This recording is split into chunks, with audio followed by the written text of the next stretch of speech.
Magandang umaga po at pamilya ko party list. Sir, magpakilala muna kayo para alam po ng lahat ng kabatiran natin mga kababayan. Narito po sa Lucena ang pamilya ko party list. Okay, good morning sa lahat. Magandang umaga. At kami nagagalak na nakabisita kami sa Lucena, ang Pamilya Ko Party List. So, ang Pamilya Ko Party List, kami ay isang bagong party list na accredit ng COMELEC noong 2024. So, ito ang unang pagkakataon namin na makilahok sa congressional election sa darating na halalan. Ang Pamilya Ko Party List nagsusulong ng mga programa para sa ating mga non-traditional modern Filipino families. Ito ang mga Filipino families na labas dun sa tradisyonal na konsepto natin kung ano ang bumubuo ng pamilya. So kami sa Pamilya Ko Party List, gumawa kami ng isang salita para i-describe o parang ito yung sumasakop dun sa sektor na nais namin i-represent. At itong salita na to yung lovables. So sila ay ang mga live-in partners, OFW parents, victims of domestic abuse, mga adoptive families, blended families, LGBT unions, elderly and extended, at mga solo o single parent. So yan yung sektor na isinusulong ng Pamilya Ko Party List. Ako nga pala si Anel Diaz, isang abogado. Nakapagtapos ng abogasya sa Ateneo de Manila noong 2003. Galing po tayo sa private sector. For the past 20 years, tayo po ay isang private practicing lawyer.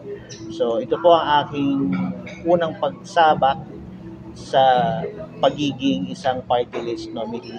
Dahil kami ako personally naniniwala dun sa advokasya, dala na rin na ako po ay produkto din po no lovables background na aming isinusulong.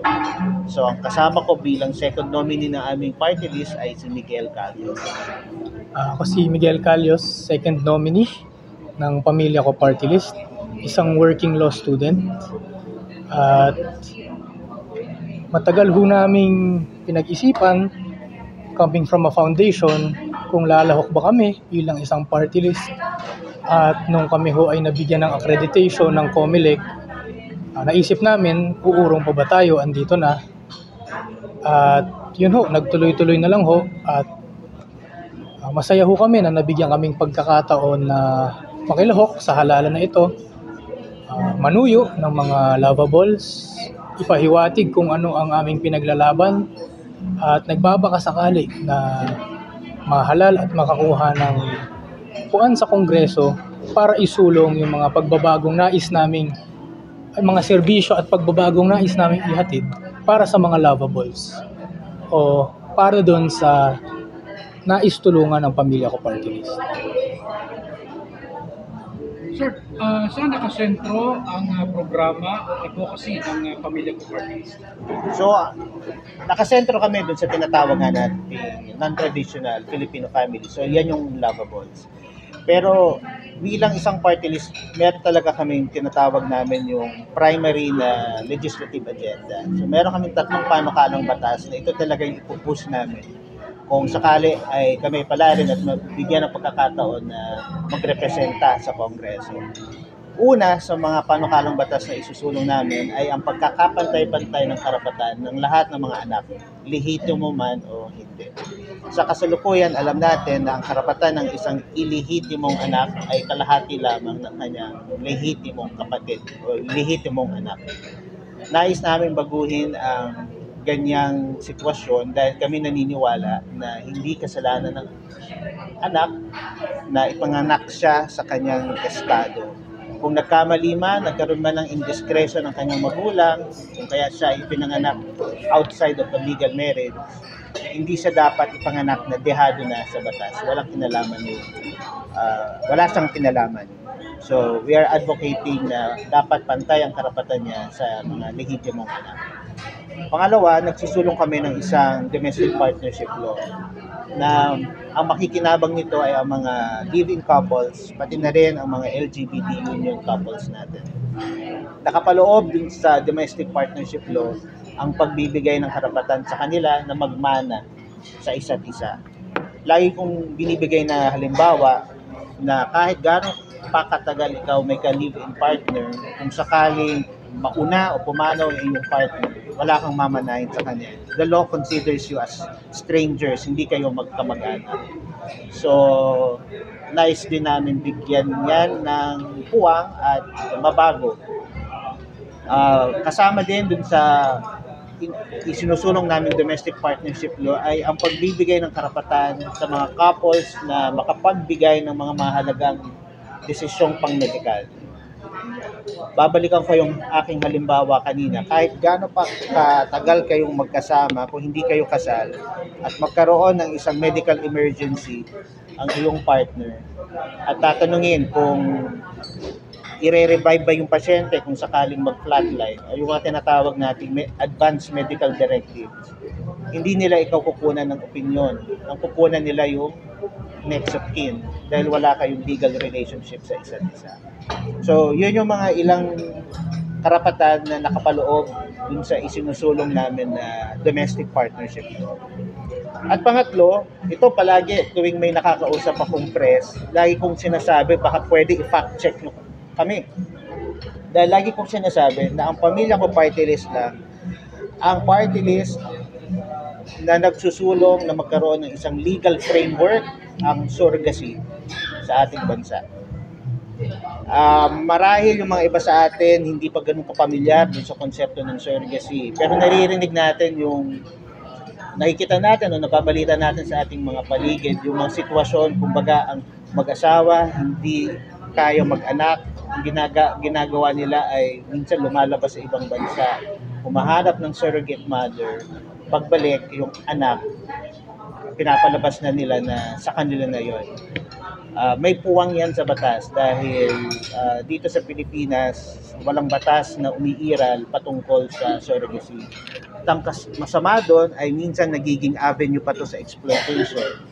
Kung ating nabalitaan kamakailan, there were around mga 13 kababayan natin na I think na-deport from Cambodia dahil parang human traffic sila dahil lang na gagamitin sana silang mga surrogate parents. So, nice namin bigyan din ng proteksyon ng ating mga kababaihan by providing a legal framework ng surrogacy nang sa ganun ma-establish natin ano ba yung parameters, ano yung mga kondisyon, kailan to pwede, ano yung mga guidelines na pwede natin gawin, isulong para nga po maging regulated yung pagkakaroon ng surrogacy arrangement dito sa Pilipinas. So, yan po yung tatlong primary pieces of legislation na nais namin isulong. Of course, kasama na rin po siyempre sa trabaho ng isang congressman, legislator, tingnan yung mga existing laws, kung paano natin ito mas lalo pang mapapatibay o mas mapapalawak. Nang sa ganun, pati na rin yung ating mga OFW parents, solo parents, tingnan natin kung ano pang mga additional benefits ang pwede natin ibigay sa kanila, lalo na sa aspeto ng pangkabuhayan, pagkain, at tulong pang medical. So, dyan po nakapaloob ang programa ng Pamilya ko Party. Ibig po bang sabihin, sir, yung mga hindi na magkaanak, mabigyan niyo po ng pagkakataon na sila ay makabuo ng pamilya? Ayan actually yung nakafocus yung aming konsepto ng surrogacy. Alam mo sa diskursong ito, kami nag-aaral. Kasi marami ding mga konsepto ng surrogacy. Ang lumalabas na nagiging prone to abuse, yung tinatawag natin commercial surrogacy arrangements. Yan yung, siyempre may bayad. So, nangyayari na exploit yung kababaihan. Pero meron din kaming naaral na konsepto ng altruistic surrogacy, kung saan pinapayagan lamang ang surrogacy in the absolute condition na hindi kaya ng mag-asawa mag-naturally conceive o kaya naman ay it poses a threat dun sa kalusugan ng kababaihan. So under those conditions, maaaring maging isang opsyon, lehitimong paraan ang surrogacy para nga po mabigyan sila ng pagkakataon na makapagtaguyod ng isang pamilya. So, yan po ang objective ng aming sinusulong na panukalang batas. Kalimitan, sir, marami na mga party list. Simula na mausok party list ay marami na rin kami na iboto. Maliban lang sa alone na party list, talagang tumutulong at bumabalik sa amin. Ngayon, paano natin masisiguro o masisigurado na sakaling makapwesto na ho kayo bilang representative ng pamilya ko party list? Paano namin masisiguro na babalikan nyo ang Quezon? You want to answer that? Ah, gaya ho nung nabanggit ni attorney kanina dun sa mga tatlong tinitingnan naming plataforma at yung mga gusto naming batas na ipasa, marami hong nagiging available na tulong kapag ikaw ay naupo bilang congressman. Marami ho tayong mga programa na pangpamilya na pwedeng gawin na naka-alter para sa mga taga Quezon. Hindi ho pwede tayo gumawa ng isang modelo ng pagtulong na ia-apply ho natin sa iba't ibang parte ng bansa dahil iba-iba ho ang pangangailangan nila.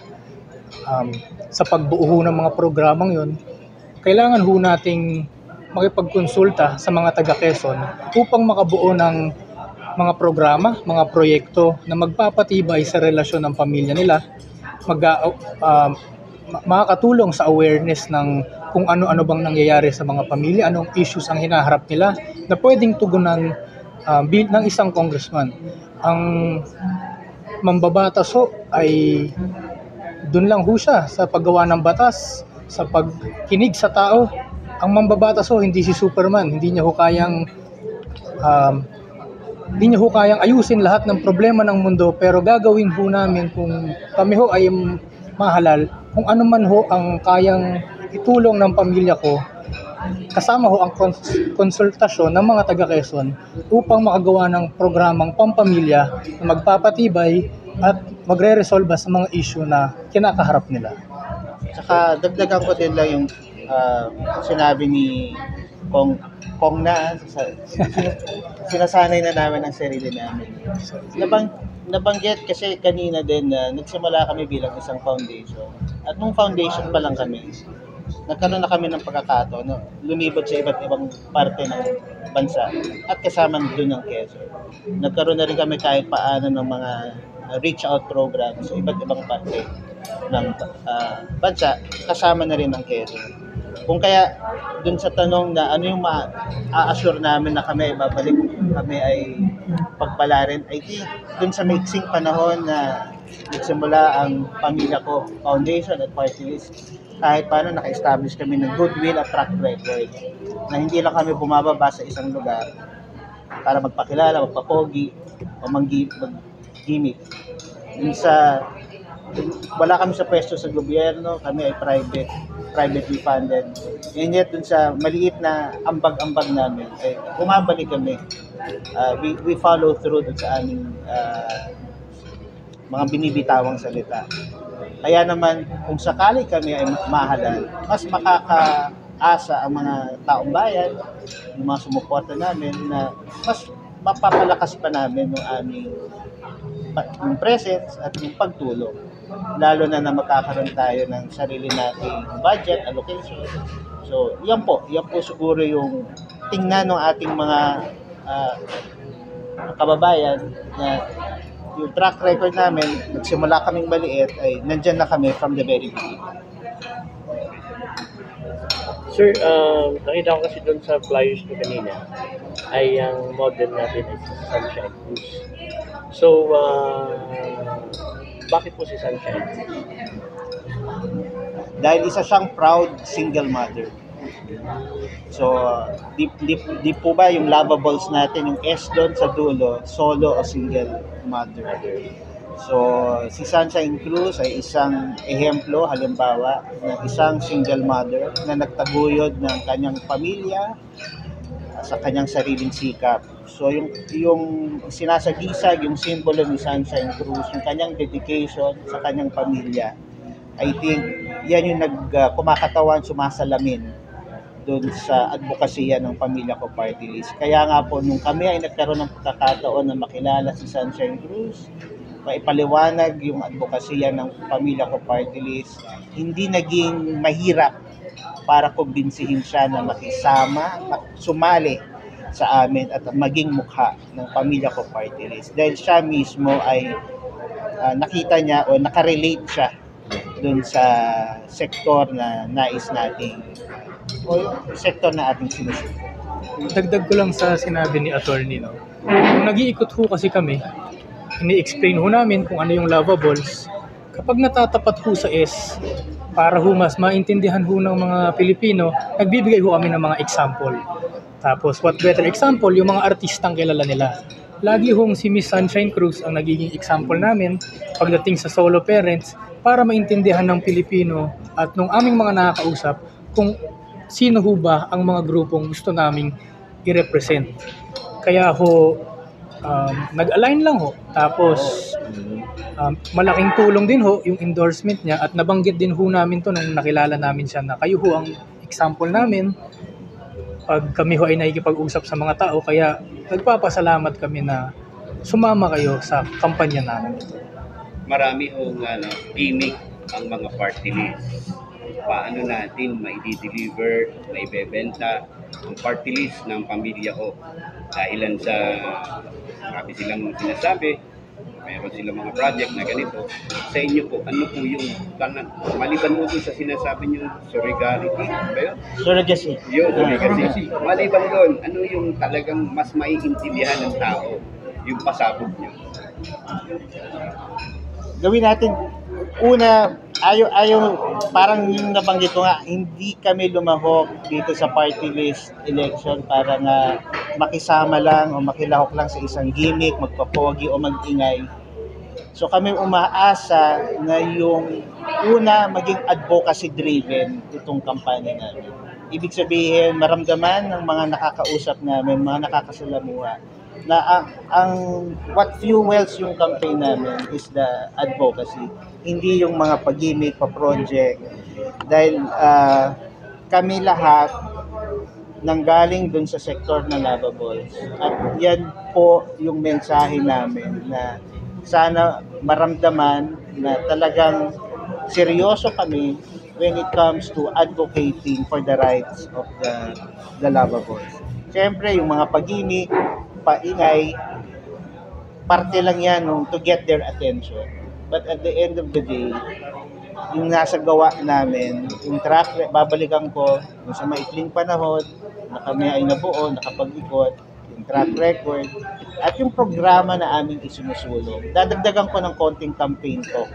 Kasi yung programa na isinusulong namin, hindi cut and paste, hindi recycled, hindi siya kinopya. Proud kami dun sa aming nabuong plataforma na ito ay totoong pinag-isipan at talaga pong naka-focus dun sa sektor na nais namin i-represent. At yung mensahe na yun ang sana ang maging pangunahing dahilan kung kaya kami ay iboboto o tatanggapin ng mga botante. Hindi yung mga paingay, pag-gimmick o pagpapapo. Okay. Sir, ilang members meron kayo dito sa Lucena?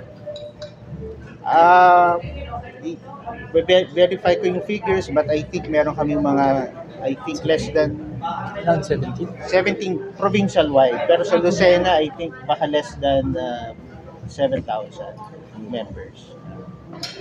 So, province-wide sir, mga ilan? 17 yata. Province-wide, nasa 17,000. 17,000. Sa kabuuan na po, kabuuan po ng ano po yung katangian ng inyong kandidato, pamilya ko, para tangkilikin ng ating mga kababayan. Tatling katangian. Dadagdagan ko ulit, campaign speech. Tatling katangian namin. Totoo, tunay, may puso at may isang salita. Yung nabanggit ko na una, yung totoo, tunay, kasi yung plataformang isinusulong namin, sariling amin yun. Hindi namin kinopya, hindi nga namin ni-recycle. Bakit kami may puso? Dahil lahat nga po kami produkto ng lavables. Hindi kami yung mga ibang party list dyan na ang nagre-represent ay labas dun sa sektor na ipinaglalaban mo. ng party list niya. Kami, sinusulong namin ang mga non-traditional Filipino families. Lahat kami produkto. Galing ako sa isang OFW extended family. Yung ibang founders namin galing sa isang adopted o blended family. May isa nga kaming anecdote, yung isa naming kasama. Ang kanyang nanay, kasing tanda lang ng kanyang pinakamatandang kapatid dahil maraming naanakan ng kanyang tatay. So, ganun yung background namin. Kaya may puso kami. Alam namin yung pakiramdam kapag ikaw itukso na anak sa labas. Dahil isa sa founding partners namin, anak sa labas. Ilihitimo. Kaya nga po, kami lahat may hugot. So, alam namin kung saan nanggagaling yung aming experiences. At pangatlo, meron kaming isang salita. Ngayon siguro at this point, may hirap paniwalaan. Lahat naman siguro nagsasabi na may isang salita kasi lahat nanliligaw, di po ba? Pero siguro, again, babalikan ko dun sa maiksing panahon na kami ay hindi pa nga nakaluklok. Kung kami ay nakapag-deliver na kahit paano ng tulong in our own private capacity, sa tingin ko naman po ay hindi namin tatalikuran kung ano man yung mga binitawan namin salita sa mga electorate na aming sinusulong bumoto. Tama po ba sa isinusulong nyo na palibasa ang pangalan ng party list nyo, pamilya ko? Only one lang? Anong only one? Pamilya lang? Isang pamilya lang? Kasi doon sa sinasabi nyo kanina, na lovable. Paano mo yung lovable na maraming asawa? Siyempre, kunyari yung maraming anak, focus tayo dun sa anak. Sa anak. Doon tayo mag-focus. Kaya nga, di ba, yung programa natin, ayaw na natin bigyan ng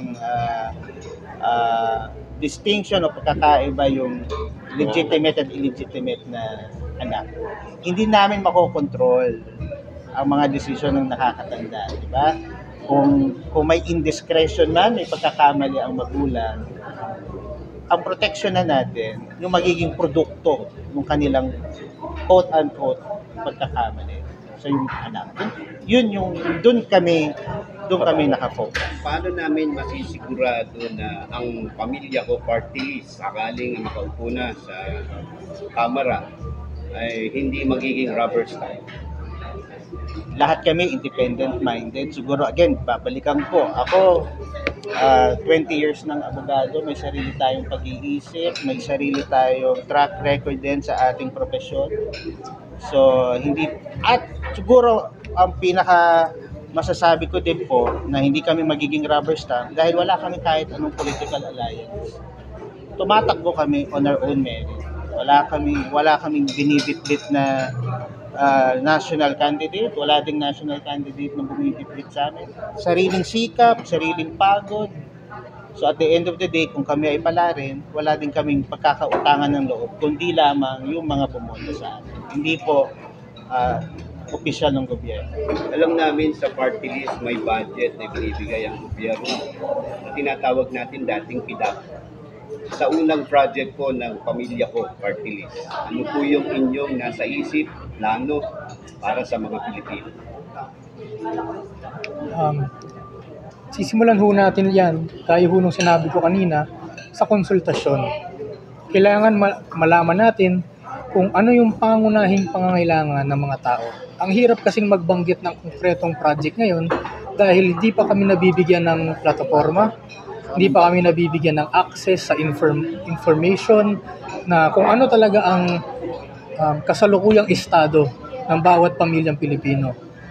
Gagamitin ho natin yan para tugunan kung ano man ang marinig nating problema, ano po ang pinaka-urgent, doon ho natin gagawa ng programa, pero sisiguraduhin ho natin na hindi ito isang project na masabi lang tinupad yung election promise. Gagawa ho tayo ng programa na pwedeng i-replicate ng ibang mga LGU, ng ibang mga government agency. Kasi ho, nakafocus tayo sa mga pampamilyang advocacy, gagawin ho nating specialty ito. So, gamit ho yung plataforma ng Kongreso, yung resources ho ng bayan, kailangan ho natin gamitin yan ng tama sa pag-research na maayos, sa pag-aaral, at sa malalim na konsultasyon dun sa mga taong pinaka-apektado ng mga issue ng pampamilya. At gaya ho nung sabi ko, ang hirap magbanggit ng project na konkreto, kunwari pa-medical mission, libreng ganyan, libreng ganito. Ayaw din natin maging dependent ang tao sa party list. Ayaw nating nakaasa sila sa congressman lamang. Kailangan maging sustainable ho ang ating magiging programa para sa bayan. Kasi gusto natin bumuo ng isang kultura na magiging proud ang bawat Pilipino sa kanilang pamilya.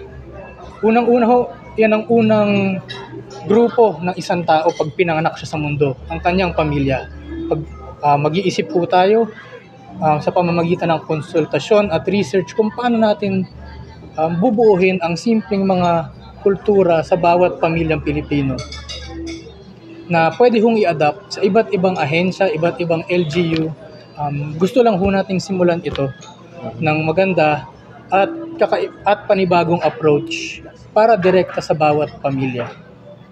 Tapos, may dadagdag din lang ako. Kasi total usapang programa yan, hindi naman usapang polisiya. Kasi yung polisiya na napag-usapan na natin. Doon sa pag-iikot namin, itong mga nakaraang buwan, talagang ramdam namin sa usaping programa, pangangailangan. Kulang na kulang talaga ang medical health services para sa ating kababayan. Kaya nga po, naka-4 kaming medical mission sa iba't ibang lugar dahil diyan po namin nakita na talagang may kulang ang access ng ating mga kababayan sa adequate health services. Kaya nga po sa usaping programa at sa pagpapalawak ng tulong pang-medical, ako kasi malambot ang puso ko talaga. Nabanggit ko to sa isang campaign rally. Malambot ang puso ko sa mga dialysis patients. Kasi ang mother ko, 5 years, end-stage chronic disease, end-stage renal disease, bago siya namayapa. Maswerte kami na we had enough resources para matugunan yung kanyang requirements sa pagpapadialysis for 5 years. Imagine ko lang, hindi lahat ng ating mga kababayan ay may ganung kakayahan, resources.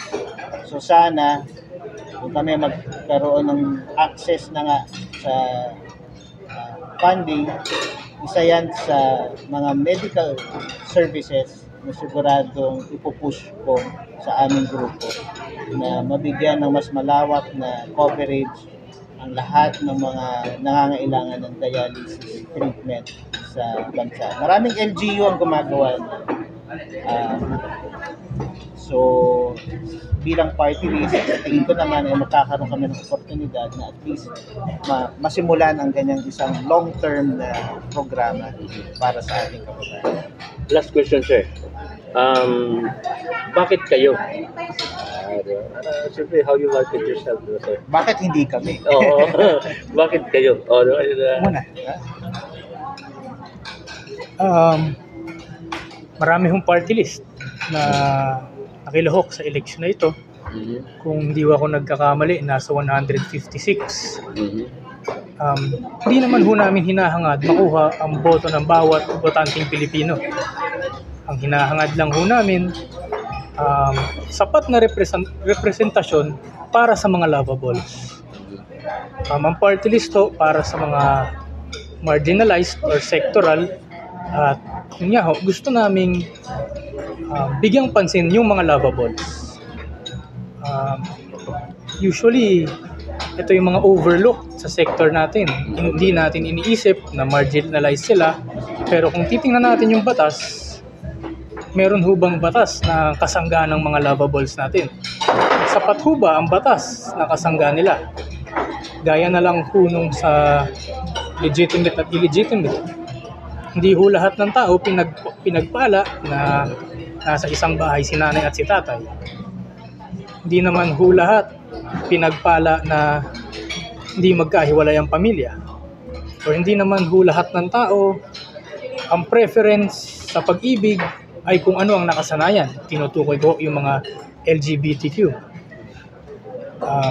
Kami ho, gusto namin i-representa yung mga lavables kasi wala pa ho na naglalakas siguro ng loob upang i-represent sila, upang gumawa ng batas na magiging kasangga nila para ho maging patas ang buhay. Kasi gaya ng unang sinabi ko, yung mga illegitimate children, gano'n na nga ho sila pinanganak sa mundo, hindi pa nila katulong ang batas. Sabi nga, ako, isang law student, correct me if I'm wrong, attorney, sabi sa mga binasa ko, those who have less in life should have more in law. So, gusto nating dagdagan yung mga pagkukulang para ho, hindi man tayo nabubuhay sa isang perpektong mundo, pagandahin na lang ho natin kung anong mundo ang meron tayo. Ang tugon ko naman dyan, medyo campaign talk ulit. Okay lang? Yes. Campaign talk lang. Pinapaliwanag, pag lumalabas kasi ako, nagsistart din ako konti voters education sa ating mga kababayan. Pinapaliwanag ko sa kanila na dapat suriin nila ng maigi yung kanilang ibobotong party list representative. Dahil yung kanilang magiging party list representative, parang lumalabas yan yung kanilang pangalawang congressman. Diba? Bumoboto, naghahalal tayo ng district representative, ikay congressman, naghahalal din tayo ng party list representative. So, ang lumalabas, kada Pilipino, dalawa ang kanyang congressman. Diba? 2 is better than 1. So, kung nais ng Pilipino na mapakinabangan niya ng husto yung kanyang congressman, dapat kilalanin at suriin ng maigi yung kanyang binobotong party list representative. Dahil kung hindi man mapunuan ang lahat ng pangangailangan ni district representative, dyan papasok si party list representative. Kumbaga may backup plan ang ating botante kung kilala niya ang kanyang party list representative. At doon papasok ang pamilya ko. Dahil sa tingin ko, with all due respect, bago nga kami sa politika, pero ay, sa aking paniniwala, hindi lahat ng party list organization ay may mukha. Ibig kong sabihin, hindi lahat ng party list ay bumababa, nagpapakilala sa grassroots at nagpaparamdam. Karamihan ng mga party list niya, pag nakakausap ko yung mga botante natin, alam lang nila pangalan. Dahil ipinakiusap lang ni Kapitan, pinakiusap ni Mayor, pinakiusap na ito ang iboto. Hindi nila kilala yung mukha ng programa ng kanilang party list. At sa tingin ko, doon naiiba ang pamilya ko party list. Kasi kami, nagpapakilala, bumababa, nakikipagdialogo, nagpapaliwanag. At sana yun ang maramdaman ng taong bayan natin, nakakaiba sa aming party list. At yun ang maging mag-udyok sa kanila na subukan at iboto ang party list dahil makakaasa sila na sa amin, dalawa ang kanilang magiging congressman. Dalawa ang kanilang malalapitan. Thank you, sir. Thank you. Thank you so much po. Thank you.